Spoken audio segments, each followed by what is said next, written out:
a number 1, please.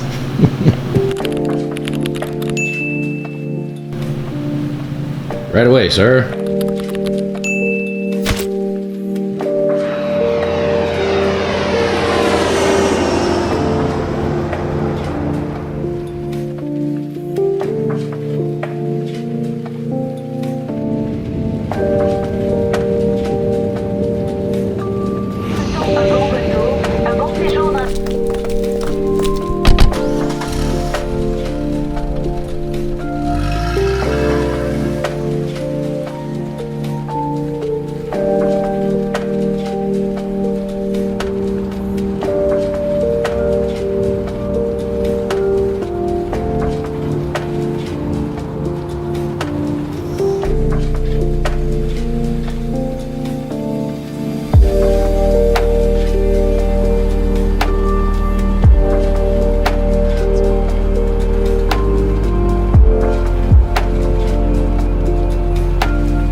Welcome back to the last episode of the Bring to Light tour. Today we're in Vancouver, British Columbia at the Vogue Theatre. If you haven't been following along, we've been going across Canada finding the spookiest, scariest, most haunted locations to showcase our horror game, Bring to Light.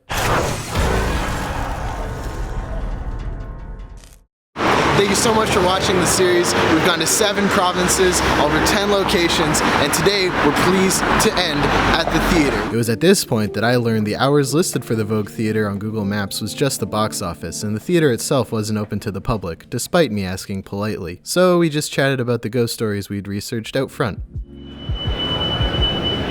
Well, no one's quite sure who the ghost was before they died. Everyone describes the ghost in the exact same way. Previous employees, previous owners, as well as visitors at the theater all describe the same gaunt-looking, thin man in light clothes with straggly hair and a very severe-looking face. Bill Allman, the general manager of the theater from 1991 to 1994, reported seeing the ghost several times during his ownership of the theater. Once when he was in the basement working on the set of one of the plays, he saw what he described as a 3D shadow just outside the room. When he ran around the corner to see it, it disappeared. Later, when he was setting up the stage for a musical performance that night, he walked out of the room and started to hear the kick drum go on beat. When he ran back in, there was nobody there, and he asked the band and no one had been practicing.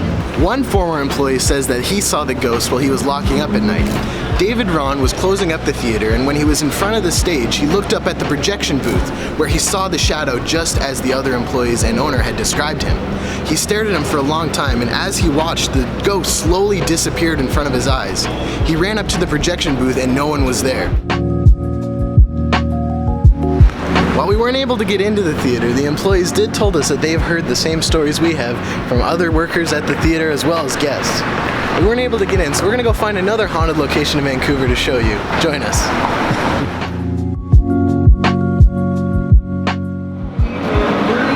We're here at Waterfront Station in downtown Vancouver, considered by many to be one of the most haunted locations in the whole city. The station served as a pivotal location at the beginning of the 20th century for people trying to get to Canada from Asia. From here, immigrants could take trains all the way to Toronto and Montreal. The station is said to be very haunted, and we've heard stories about many different spots in the building that have ghosts tied to it. Let's go see if we can find some of the haunted locations here. I just have to pee. What's that? My bladder's full and I have to relieve myself. Okay. Watch out for ghosts. I will. Thanks. A lot of the the stories at the train station happen at night. Security guards report that as they patrol the station, the big cavernous halls and tiled floors create some interesting echoes and weird sounds. The footsteps of three little old ladies who used to frequent the train station is said to be heard. The three little old ladies used to come to the train station all the time, where they would feed the pigeons, who were some of their favorites down at the train tracks.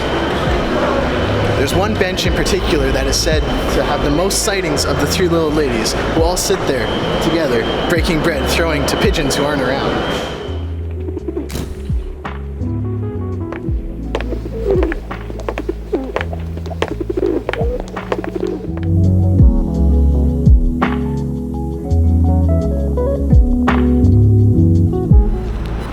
In 1928, a brakeman working on the railway named Hub Clark slipped while he was making repairs and was knocked unconscious on the tracks.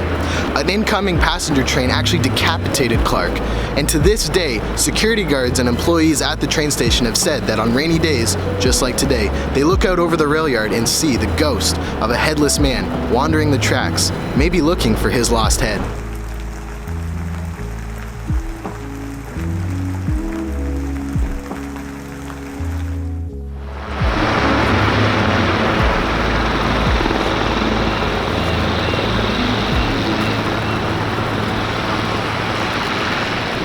Good.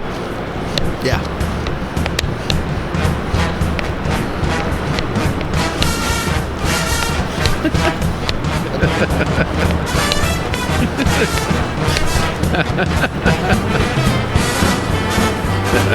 That's all I got.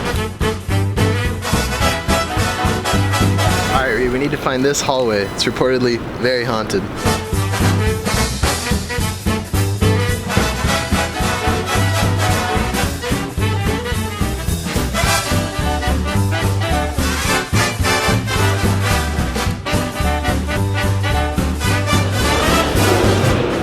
This is the hallway that I mentioned earlier. Security guards have reported seeing a woman in 1920s dress listening to flapper music.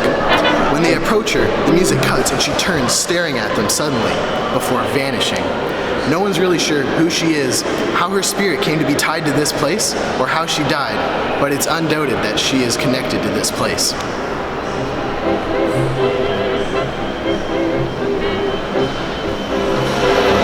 After spending any amount of time in the Waterfront station, it's easy to see how it got its reputation for being one of the most haunted locations in all of Vancouver. The eerie, cavernous hallways and tile floors create echoes that definitely send chills up my spine. Thank you so much for tuning into this episode. This is the end of the Bring to Light tour. We've gone across Canada from coast to coast, visiting over 10 locations and 7 provinces. I'd like to thank Reid for filming these videos and the Canada Media Fund who supported us on our adventure. And if you're interested, we still have that mobile AR app that you can download on your phone to get more information about the locations and play with the Bring to Light monsters in your living room using an augmented reality app. My name's Stephen, we're Red Meat Games, and thank you so much for watching.